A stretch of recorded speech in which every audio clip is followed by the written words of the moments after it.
going from the far right-hand side is Kitchin, who's a professor here at Maynooth University Social Science Institute. Doyle, Provost at Trinity College, Dublin. Donncha, Kavanagh, professor at the University School of Business. Mary O'Connell, Director General of NESC. And Dermot of the Futures Forum, who wants to talk a bit about the forum at the end of the session, and I encourage you all to join us. So I think first task is for the chairs of each of the three workshops are going to feed back in plenary session just for about 3 minutes each. I've given them all a warning in terms of time. The main points, and just with a sort of a reminder that the theme of this plenary session is ActiveHope. So, but I suppose that just in the sense that is being future focused and solutions focused. There's lots and lots of discussion about the problems, and let's make it we can in this session to get sort of future oriented and thinking in terms of solutions. So would anyone like to go first? From some of the cities workshop. Just don't do now, and then we'll go ActiveHope. Okay. A bit cyclical going. Because a lot of my stuff is to spare. So yeah, we have that tension. So I kind of was a cities panel to talk about future cities. I was kind of institute for change my view to realise some of those futures. And we really were kind of despairing through. But also kind of a structured agency, top-down, bottom-up. It was kind of a dichotomy that kind of went through the whole set of conversations. So a lot of the structural kind of stuff is, we have a political system, political geography administration that's very, has a quite strong division between the central and the local, some quite strong imbalances. It's good for one local budget, there's people and without maybe chief expected to do the same thing, and really without proper structural reform to get some kind of sensible size local authorities. Some issues around resources are difficult to address. So we did talk about that kind of tension being set to the local, the capital regional level doesn't really exist. So issues around things like taxation and ability to raise local income that people these locally into developing local resources in cities and Ireland for other towns and so on. So a lot of the conversation about resource capacities, legal leaders in that capacity as well. Lack of local communities as well, the capacity within local authorities, and then the issues around how we address that structurally through things like leadership, structural reform of a local government, introduction of proper multi-level governance, much longer time horizons that people like council over developing plans, so rather than 3-5 year cycles and 10-20 year cycles, and so on. We balanced this panel addressing things like regulation, how actually vested interests. And then on the other side, we started to talk a lot about, how do you address that from the bottom up and utilising the long history of civic organisation within Ireland, global community development, civil society organisations, all that kind of stuff around place-based leadership, around things like cooperatives and so on, that might drive political reform and trade and change from the bottom. So by organising, we talked a lot about climate change and around energy, we talked quite a lot around energy transition. So we kind of used a kind of a focus around kind of energy communes, or really collectively owned infrastructure, and you start to then build a community around owning the resource, managing the resource, and so on, which actually gets into people's pocket because their energy bills go down, and so on. So things around using communities to kind of onboard business to kind of transform things, but also the kind of incentives that would be needed to, so rather than just you have to incentivize your communities to do some of that, some of that kind of stuff. So really trying to think about how you can push change from the bottom up, but also how you also need to do the structural change at the top, and that's difficult when it's very difficult to get terms to Christmas. So it's very difficult to get political change probably have the taxes invested in that restructuring, but that was, I guess, I don't know if I did a reasonable job with that. Excellent. Super, thanks very much, Rob. And I think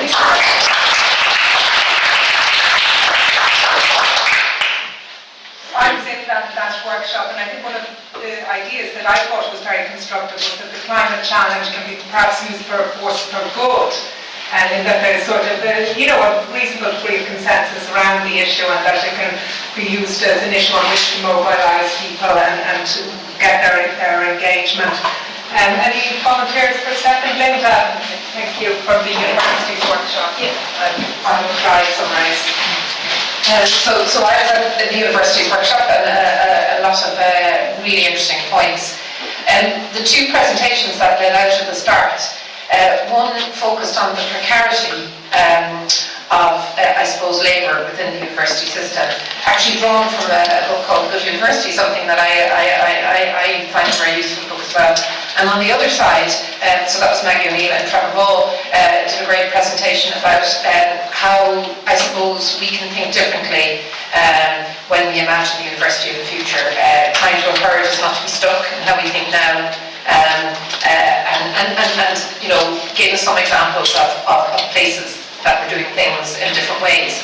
And what we immediately actually saw, which I suppose is very typical in an academic environment, was a tension between those two things, where on the one hand people, I think, were inspired by different ways of doing things, but on the other hand, I suppose, questioned the values that underpin some of those different institutions. And ultimately, I think, through a lot of different conversation and a lot of different points, I think things came down to a number of, I suppose, core ideas, and I hope I'm not reducing things too much to the people in the group. So I suppose one of those core ideas is that there will be no universities if there's no planet. So if we destroy the planet completely. So ultimately, I think a very dominant theme in the room was that has to drive everything.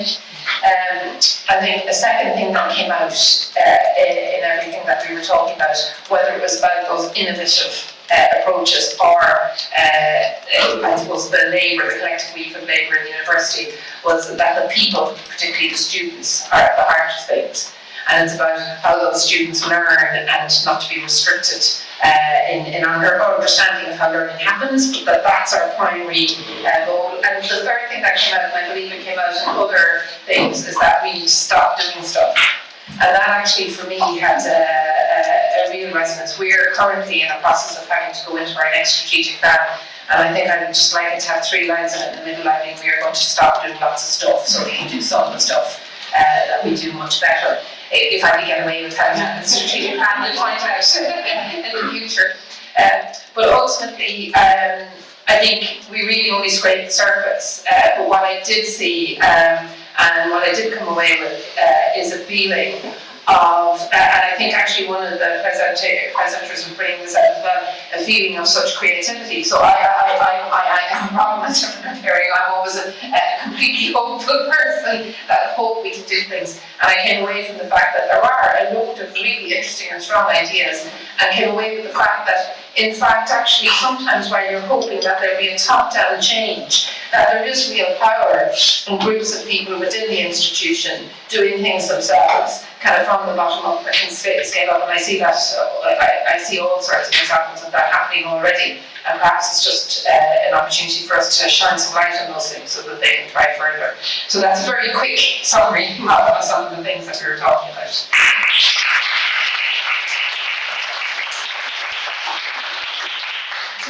And Larry O'Connor talked about public service. Thanks, Joanna. Our session was on public service for public goods, and we started with 2 really interesting presentations. First, when Board hired for National Women's Council and Radio from Southeast Technological University, and Orla gives a really clear example of public services as an example where they're stuck, and she focused in on care. And she described in broad terms the middle stroke the state, low pay levels, lives of migrant workers. But then also she talked to us about sort of post-pandemic, there was sort of a sense that there might be some improvement and step in the mindset and how we thought about care as a society, some tangible issues around unionisation, levels of pay, big interventions of the state here is. But then that sense of, okay, so now it's a sector which wasn't doing great, was stuck. We sensed that we were going to do better, but the frustrations of, well, what will they kick on? Where will the next damages come from? And I think that was a really good example of this to begin with. She then provided a second example, which went under the term collaborative governance, which looked at the specific area of gender-based violence. And it really gave us a very clear insight into co-creation and all its messy glory, and just how long it takes, who you've got to talk to, the time in terms of that's involved in that.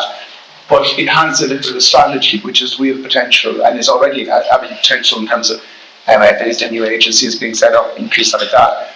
But still, the kind of issue there is, but just to what extent would all of the elements of the strategy be implemented to come after that for now? And then Rachel provided us with a very different analysis, but interestingly, one came with very some similar ways of working. He provided us with what is a really forensic program analysis of unemployment and the unemployed, and really turned it from an analysis of, in the sense that we might look at unemployed people and try to figure out what we might do to them or for them, to use the phrase that we found ourselves standing shoulder to shoulder with people unemployed living at the labour market. And then it was an argument about really how you could see the issue from a very different perspective when you went to the trouble of placing yourself in their shoes of working with people. And then really interestingly then sort of turned on instead the whole issue about data and the systems. And those data and systems could then be turned and used by people who are unemployed, and indeed by students who are looking at career prospects. All of the data that we have, I think, could be again used by people to make better informed choices. So it's a really interesting example of how co-creation, again, you're working with people that you see the policy column from different perspectives. So overall, we had a really rich discussion, and I know I won't do justice to it because I'm reducing each to three things. But the first one that I think came up was that there really was a sense that for most all of us involved in the conversation, that there is a need to open up some space in Ireland to have a much more open, honest, and maybe difficult and hard conversation about some of the choices that are framing those kind of policy issues. So things, obviously, there are various things like thinking about our development models, thinking about the state and the relationship between the state and market in terms of service provision, balance that they achieve, thinking about and discussing sacred cows. And interestingly, thinking about the role of the state, the way it operates, would be different scales. So how would we expect the state to operate when it interacts with individuals might be different than how we might expect the state to operate as a society, as a common levers that might pull at the actions of the team. And also to just get out there to talk about things like values and ideology. It's raised, I mean, ideology, I see this dirty word about, and this drives so much from that to public policy.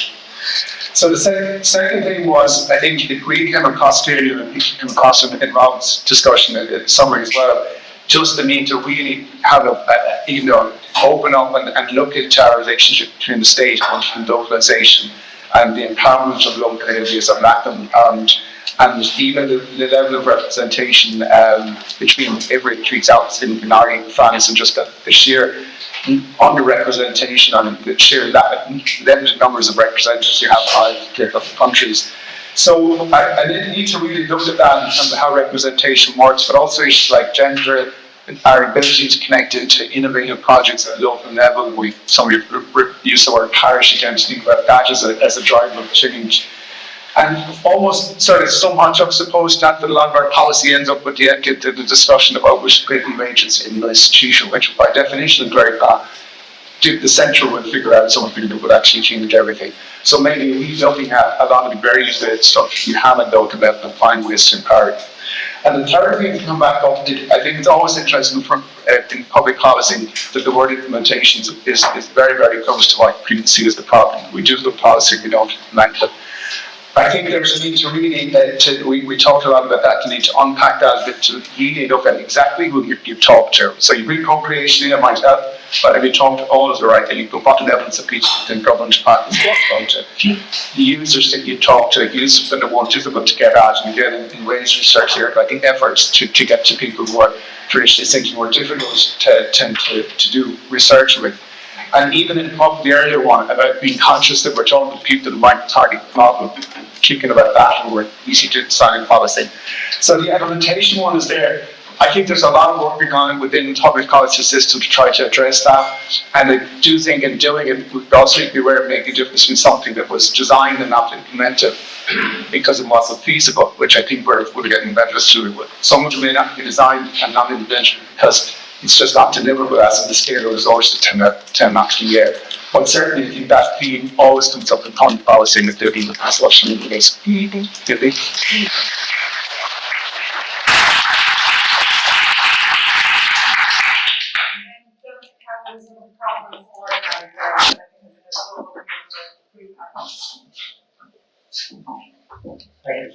you everybody for coming as well, and you got something the other day. Yeah, so just some reflections, I suppose, on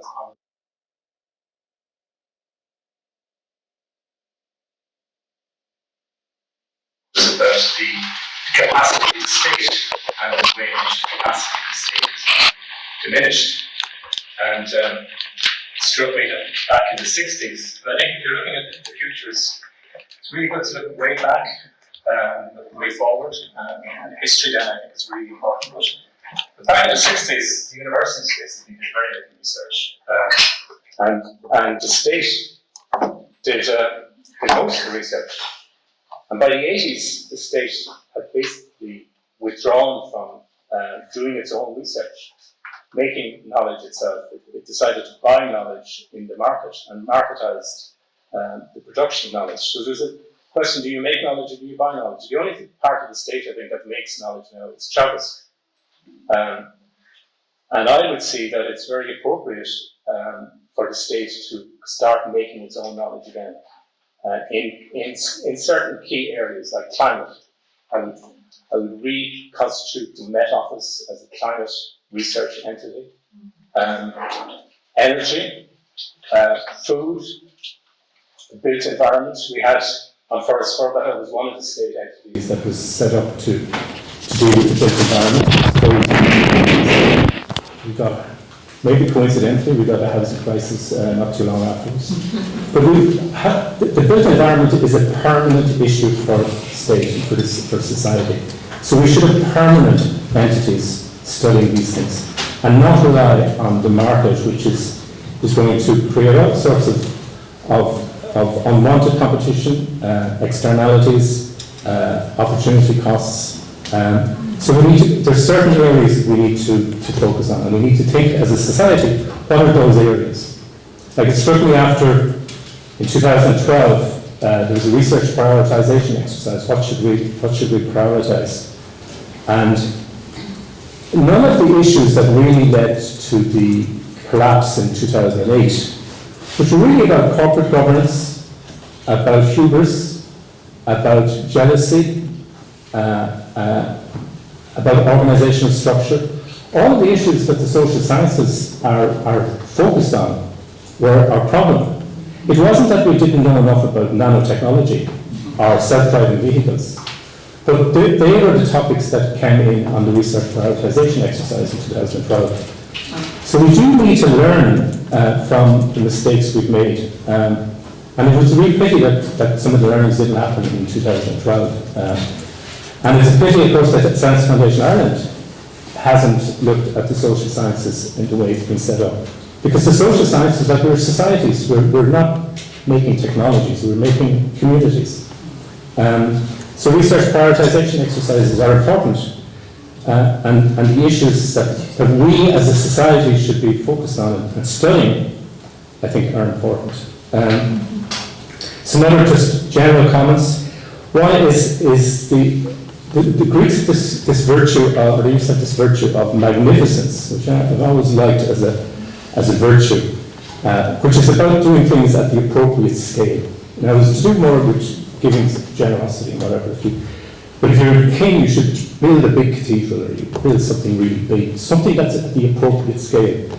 So I do think it's an important point in terms of what we're doing. What is the appropriate scale for what we do? And I thought it was interesting, Kim Stanley Robinson in his talk he was always talking about kind of large multinational or international organizations and the EU And one of the really good things I think about the EU is that it was an appropriate scale for some of the issues that we have. And that the issues can't be solved locally. And local can be important. Local can be important. Martin Parker, who was going to give a took part of the talk here but had to withdraw, would very much emphasise the local and the parochial. And the parish and the local is very important. But also I think we need to think in terms of the appropriate scale and what is our thinking at the level of Europe or at the level of the OECD or at the level of the planet generally. So that's the other thing that I would say is in terms of institutions, and this is about institutional transformation. And it's often easy, and I would have certain institutions I would like to see created, but it's easy oftentimes to come up with new institutions and to think of institutions and institutional structures. But I think institutions are also practices. And it's really the practices, I think, that are probably more important than the structures. So we had a bit of a debate when we listened to Kim Stanley Robinson's interview about, he mentioned Nordhaus and the discount rate, and some people didn't want it included, but I wanted to include it, because for me the discount rate is really important. It's a practice. How do you discount the future? Do you discount it at 4%, at 10%, at 0%? Like Kim Stanley Robinson said, we should discount it at 0, which is really valuing future generations by discounting it at 0. But trying to change the discount rate that we use for assessing projects is really important. But it's really difficult. It would be like trying to get rid of the changing the clock in March, summertime. And like, these things are really difficult to change. To say, well, no, that 4%, 4.5% is going to be 0%, but that could make a really big difference. You know, these metrics that we use, I think, can be massively important, but we're overlooked and just assume that, well, 4% is the appropriate number.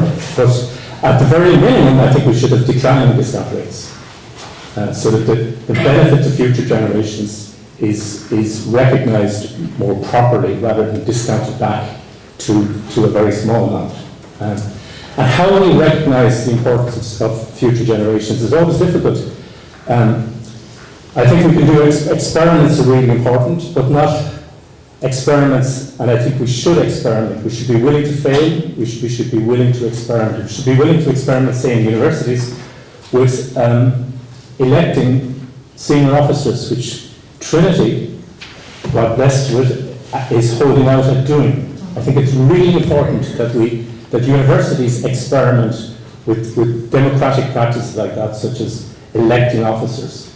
But trying to get these things happening is really difficult. And even if you have evidence that they're good, it's very hard to get them done. So there's other things that we could, like especially constitutional change. So for example, you could say that the Shannon should be restructured or reconfigured to focus very much on the needs of future generations. You could change the voting age. David Runciman from Cambridge advocates reducing it to 6, which everyone says you couldn't have 6, but he makes a compelling argument to reduce the voting age to 6. We could change the duration of parliaments so that people talked about the parliamentary cycle, and the difficulty with the parliamentary cycle is that it does run a bit against long-term thinking. I think it's always unfair on politicians in America to lead us to say that they're always focused on the next election. They're not always focused on the next election. But it might be good to have longer periods for parliaments to sit rather than what we have at the moment.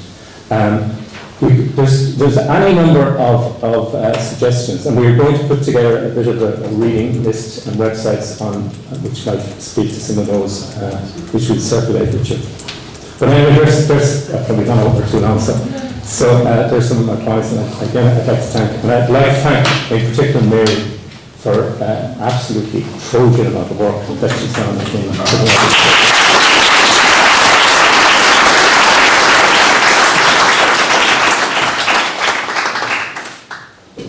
So thank you very much to the 4 workshop rapporteurs or chairs. I think that their great feedback that has given us an immense flavour of the wealth of discussion and ideas that have come out of these workshops. And it's now open to the plenary session if anyone wants to sort of follow up with any of the panel members on any of their ideas, or to raise a point of their own. Hope people aren't too tired at this stage. One thought that I had, one sort of question I had that I think maybe brings together everything that everyone has said is that the sort of leadership required to leverage the change that you've all been proposing, and what sort of leadership is required to have the level of institutional imagination, or to be able to do the unblocking that we've been talking about?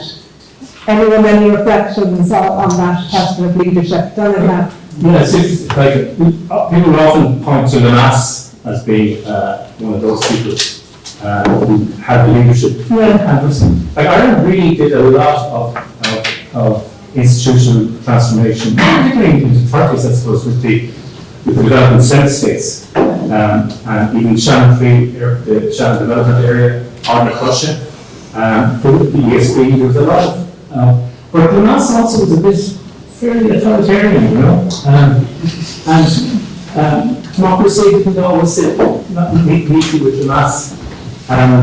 So it's an interesting question. Yeah, and I think it's right, Donncha, to look backwards as well as forwards. A lot of the focus here has been on future thinking, but we can also learn very much from history. Yeah, I do think we need to celebrate politicians, and we need to see politicians leading. We need to support politicians, and I think when people denigrate politicians, we need to confront that. Politicians aren't bad people. Politicians we need good politicians, we need good people going into politics, and we need to protect the people who are there. Yeah. So, to answer your question about leadership, I think that the kind of changes that we were talking about, like even if I take the university example, if you really want to drive the change, you need to challenge every single thing you know about the academy. So that means kind of everything. So if you're a leader, or if you're a person in authority in any of these, everything that got you into that place, or every signal and sign you have of you being, successful, it's about actually completely, not being radically changing that. And when I hear in our group, there was one of the younger earlier career academics talking about his journey through kind of a precarious thing to in a position now, and was talking about something as simple and as complicated as how we reward people through acknowledging how they publish, and how rotten that system is with kind of I suppose a small number of companies dominating the publishing world, and how we buy into that completely, and we use that to say, well, you're strong, you're stronger, you're whatever. So ultimately, you have to be, if we're really serious about institutional change, everything that got you to where you are in that role, you have to be willing to let go of and give up. And I think that's what the really challenging thing is, because, what you see in institutions is people mimicking what went before them so that they can kind of rise up the ranks and succeed. Whereas if you want it to be different, you have to find some way of saying, actually, that's all rubbish, is the clearest way I can describe it. And that's very, very challenging to do, because a lot of the time in an institution, you're speaking to multiple audiences, and you have to tell one audience that everything is going fine, but at the same time you want to say, okay, this is built on principles that we really should radically take apart. And I think you need a very thick skin for that. It's funny, I would be kind of quite collaborative and consultative, and like to bring people with me, but I am finding as well, and I'm looking at someone who speaks to me, I am finding that some of the times you're just going, if you really do want something, so we're doing this whether you like it or not, leave things later. And finding the balance between that is difficult, because you only get an informed decision by listening to people. But then once you're kind of informed, you kind of then have to batten down the hatches a bit. So I think it's the balances of those. At our table earlier, we had the example of Arizona State University, where they opted out of this publish and be damned model and have thrived So that caused a huge amount of issues in our because our was offered as a very innovative example, but at the same time, you know, the principles on which that's based, and I suppose the culture, the political culture which it operates, and you know the other things that behaviour encourages was picked apart in our way. But I think, I mean, I think that's an important thing, though. I think, you know, if you have everyone in this room is going to have a different opinion about something. So the challenge for the leader is how, I think, for leadership is how do you harness something that people can buy into, but then where do you click into the point of we're doing that anyway? So it's kind of that balance you're kind of. And there has to be this emotional piece, I think. Yeah, you have to engage with people's emotions, otherwise you won't get the buy-in. And I think the other thing I think as well is there is a piece where you just have to give people freedom to do stuff that, you know, you say you go and do that and figure, you know, and allow things to bubble up. So they're contradictory things that you're dealing with all the time, I think. Yeah, I wanted to bring up something that was mentioned by Kim in his presentation, in which we did not talk too much then in the aftermath. It's probably worth an own event, and I think that's the relation between science and society. We have been alluding a lot to policy, how policy settings and governance structures should change, but he said something that struck me because it seemed completely over-optimistic to me, because he proposed science as a way out of the concocted reality. And I don't think science can ever play that role, because science will never be the universal language in which we all can communicate.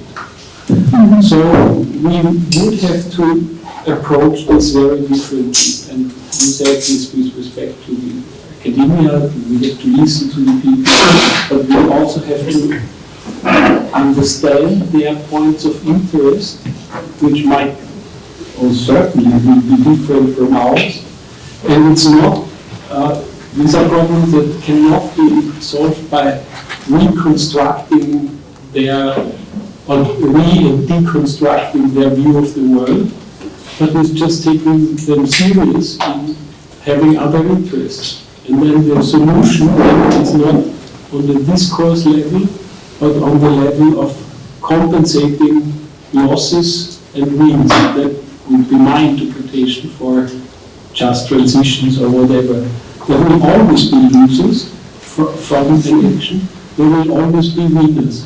And there is a trade-off which has to be made explicit and be made the subject of a societal negotiation about the wins and losses. We have to take the farmers that burn their tires on the Brussels street serious. And if we just explain to them they are misguided and they don't see the value of environmentalism, we will not reach them. Yeah, I bring you in on the point of just transition, because that's a space in which NESC has been very, very active. And the learning maybe for other areas of the public service, the specific agriculture question first, and then the learning more generally. Sure, and I mean, so we did work on just transition in agriculture, but actually, we could point out the second point, except that we don't know how to do a just transition in agriculture. And therefore, the science won't tell us what to do, and it gives us some guidance, and some of it is right, and some of it is not right, and that's just, so then we have to say, well, we create a process where we engage with farmers and we engage with other stakeholders, and actually we found by creating a process where you have, you know, farmers who do different types of farming and NGOs and people in the room, they began to shift their own opinions as to how you do the just transition. So before we even get to who the winners and losers are, there needs to be an acceptance that we don't know how to do it. And one of the best examples, we did work with Joanna on this, was water quality in Ireland. It was a real mess, still is a mess, but there was a decision taken in the EPA that they did not know how to improve water quality in farms. And then a decision taken, well, what do you do next? And it resulted in a whole group of about 60 ecologists being hired who walked out onto the street, figured out what they were doing with the farms. We still haven't got water quality improved, but we have now a process in place which will improve it. But in so many areas, we need to do the same to accept that. I struck with Walker and said, when you're scared to go to the doctor and tell you what to do, I'm afraid in climate change there isn't a doctor. There isn't somebody who you can just walk in and say, what would I do to solve it? You've got to work. And so it's a very different scenario. And that's not to say science hasn't got a role, but it will change and evolve. But then the leadership one is kind of scary because you're now going into a policy area where you're accepting. You have to state to people, I don't really know how to solve this. You've got to go and talk to people, and you've got to say to your staff, we're going to work in this area, we think we start out this way, and then we talk to people in the department heads, and we've got to change. And that's a tricky leadership position, you know, so things change and run through and all these things. But these are complex problems. And that's, I think, the best. And the thing, my understanding of the water is that how labour intensive developing the policy and developing governance structures has been. It's been going, and some of the examples that were given of the workshop presentations around the gender-based violence policy, the saying this co-creation of policy, it demands a lot of time and energy. But if you have a good policy, like I think there's a myth in Ireland that the OECD called us out on, that we've good policy, our issue is around implementation. And they said, hang on a second, good policy will, by definition, be implementable.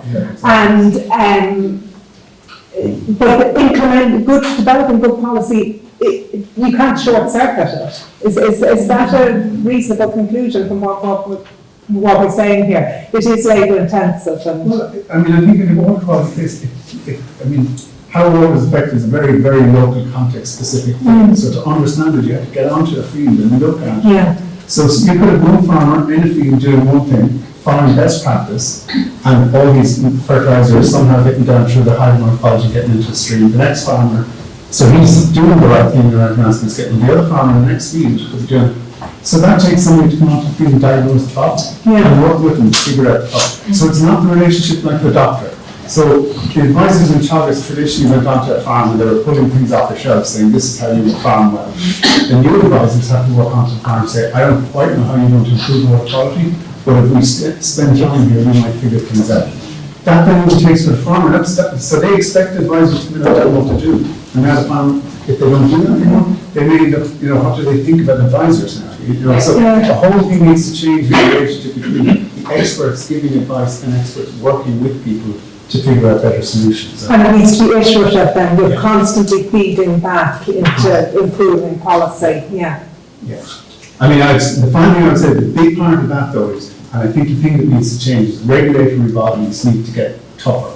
So if you figure out in a farm or in a practice or in a local community how you can do something in a better way, it can't just be, well, let's see whoever else wants to. That needs to get written into guidelines, standards, and then there needs to be a penalty on others who then don't adopt best practice when it's figured out. So the regulatory bodies need to change their approach as being that they're just, they need to be drivers of higher performance and figuring out what good practices and ramping it up. And they need to be part of that institutional conversation about how we bring about change. I'm probably preaching to the converted here, but the word system is just so, it's one of those things that in our workshop saying it's like the most non-ideological word you can use. So it's actually the site of ideology. The moment you say something isn't ideological, that's where the ideology is. And with the system of food, I think it's a good example of saying kind of it's choosing which lens you use to understand where is food, where is it coming from, etc. Because it's very easy to focus on farmers burning tires and saying these are the people we need to bring along. But another lens would probably show that farmers are part of a huge value chain, which is creating this stuff called food. And when you look at the profit pool, certainly in Ireland and probably in Austria as well, Wolfgang, but when you look at the profit pool of food in Ireland, by far the deepest profit pool is in manufacturing. So we have Kerry Group, Columbia, these hugely car-driven multinational actors within the frame that are driving everything from water quality to farms and what they're deciding to produce. So I think making a decision on the lens that we use then finds us on likely coalitions where you say, actually, the farmers are kind of part of this coalition, and it's like, you know, musical chairs, and suddenly you go, oh, the actors in any system that you can't see are the problematic actors. So when I see farmers on the news, I know that that's the moment they're not a problem, you know, for the food system or any other system. But I prefer the term lens than system, because I think system is just this word that we are using all the time that isn't really, it's making a choice about where you draw the circle, and then making a choice of saying which metric are you going to use, and if you use a profit metric and saying this is the beneficiary, so is this a good distribution of the food system, you know? Yeah. We might be able to go back to the discussion again later, but I'm going to bring in Dermot so Donncha now of the Futures Forum. I think I've got a very interesting task, because I think everybody agrees we've had a very successful day so far. I won't mention the drinks afterwards or anything like that. But this particular event came out of a group which itself, a Futures Forum, which emerged from an event held in Trinity and UCD at the end of 2022 on futures thinking. And we've had a number of follow-up events in both UCD and the University of Doyle, as it's now called, in the meantime, leading up to this event today. But I think just to give a little bit of push to the idea of promoting the Futures Forum, I'd just like to mention some of the things that I think are important for today that came out of particularly the Futures Thinking Conference at the end of 22. And first thing, it's really around a number of notable speakers. And one of the speakers we had was a guy called Jeff Mulligan. Well, he's actually called Professor Sir Jeff Mulligan. But despite the rather grandiose title, he's actually of Irish heritage and very interested in policy development in Ireland. So I think he's somebody we can draw on again as time goes on. But Jeff has developed a lot of ideas. He came from us first as he was Tony Blair's chief policy advisor, and he's been active ever since. But he has been developing this idea of knowledge atrophy, which he also applies to institutional knowledge, and has stressed me, and one would always say, I would be like myself, who retired from public service and who worked in policy areas, and who could still make a contribution to corporate memory, really, which is really deficient at this stage in our system. So I think that's one thing that Jeff has got to promise that is interesting for today. A second area that I think he very much emphasised the importance of the total policy process. And he's initiated the establishment of something called the International Public Policy Observatory, IPPO, which is, I know it's well funded in Britain. I can't remember how many countries are involved at this stage. But it's the kind of thing that we need to participate in. It's come out today that we need to see our policy processes in the context of what other countries are doing. We've had the benefit of Wolfgang's ideas about Austria today, and he's also told us about Finland, Sweden, and I think it hints at other countries as well. So this idea of an international observatory is a very important one, I think. And just quickly, I think Mary, our host today, should be credited with producing a very interesting piece of work in 2020, policy analysis in Ireland, which I think is but it's the only thing I know that has looked in detail at the whole policy process, and particularly the policy analysis dimension, and emphasising the decline to be spoken about today, particularly in social policy making and social policy analysis.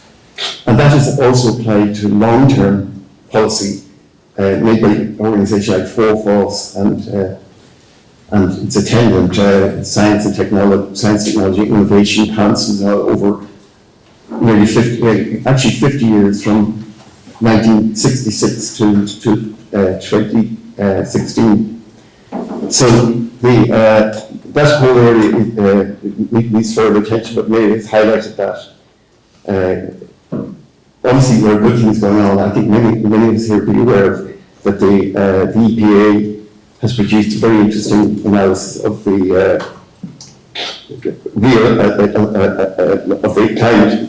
Ireland's climate change assessment, and have produced one element of that has been a summary for policymakers with the title of Realising the Benefits of Transition and Transformation. So there are people who have this kind of consciousness in the system that are worth following up and emphasising.